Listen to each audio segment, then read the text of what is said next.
सभापती महोदय, 10 रुपयामध्ये ही थाळी मिळते आणि गोरगरिबांना, विद्यार्थ्यांना ही परवडणारी 10 रुपयाची थाळी आहे. जर पाहिलं तर त्यांना 40 रुपये हे अनुदान आहे, शहरी भागामध्ये 25 रुपये, ग्रामीण भागामध्ये अनुदान आहे.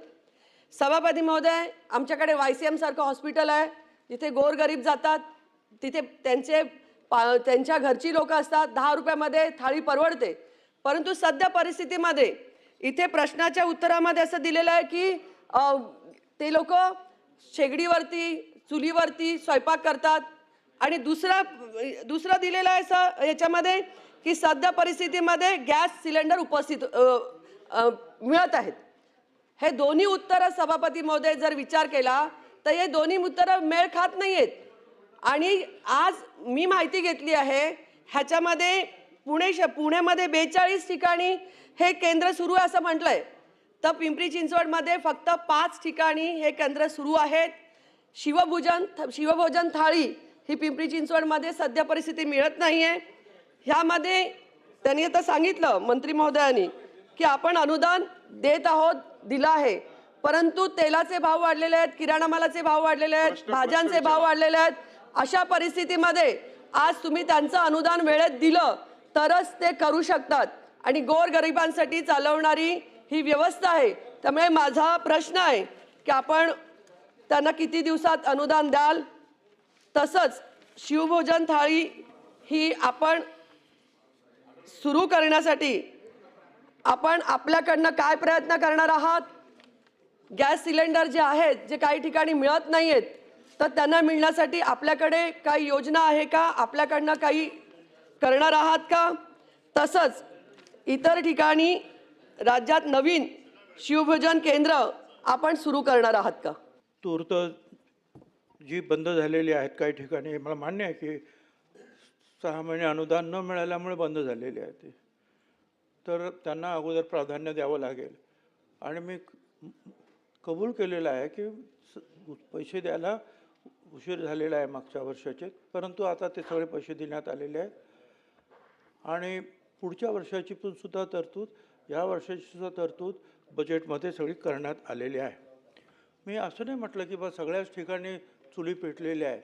मी सांगितलं की काही प्रमाणात विस्कळीत झाला होता, त्यावेळेला गावी काही इतर ठिकाणी चुलीवरसुद्धा शिवभोजन केंद्रांनी स्वयंपाक करून आपल्या लोकांना दिलं. हे मी खरं जे आहे ते सांगितलं.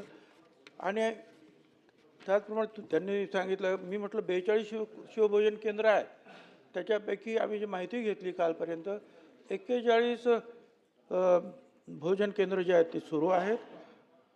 सन्मान्य भगिनींनी जे आमच्या आदरणीय खापरेतांनी सांगितलेलं, जर त्याप्रमाणे जर त्याच्यामध्ये काही चुकीचं उत्तर असेल तर मी नक्की ते तपासून पाहील.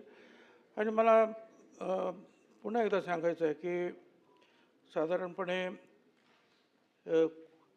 जे असे येतील बंद झालेले, त्यांना आपण सुरू करण्यामध्ये काहीच आपल्याला हरकत येणार नाही. सध्याच्या परिस्थितीमध्ये ही परिस्थिती निर्माण झाली गॅसची किंवा डिझेल, पेट्रोल, हा आंतरराष्ट्रीय प्रश्नामुळे निर्माण झालेला मुद्दा होता. तरीसुद्धा जे आहे आपल्या देशानं वेगवेगळ्या आणखी दुसऱ्या 27 देशांकडून डिझेल, पेट्रोल मागवून बऱ्याचशा प्रमाणावर जे आहे हे जीवनमान आपलं चालू राहील असा प्रयत्न केला. आणि मग तो हळूहळू सुधारत गेला. आणि पण एक आहे, आता तुम्हाला मी सांगितलं की हे प्रत्येक ठिकाणी आपण किती देतो आहोत. मग पुण्यातच मी सांगतो, पुण्यामध्ये हा जो एप्रिलचा जो आहे पुरवठा कमर्शियलचा, तो जरा अर्थात कमी आहे. 6000 मेट्रिक टनच्या समोर 3300 मेट्रिक टन आहे. परंतु इतर जे आहे डोमेस्टिक, हा पूर्णपणे जो आहे हा पुरवठा सुरू आहे. आणि त्यांनी सांगितलं ठराविक काळासाठी काही बंद होती 3, पण ती सगळी सुरू झालेली आहे. त्यामुळे लेटेस्ट जी माहिती आहे ती आहे.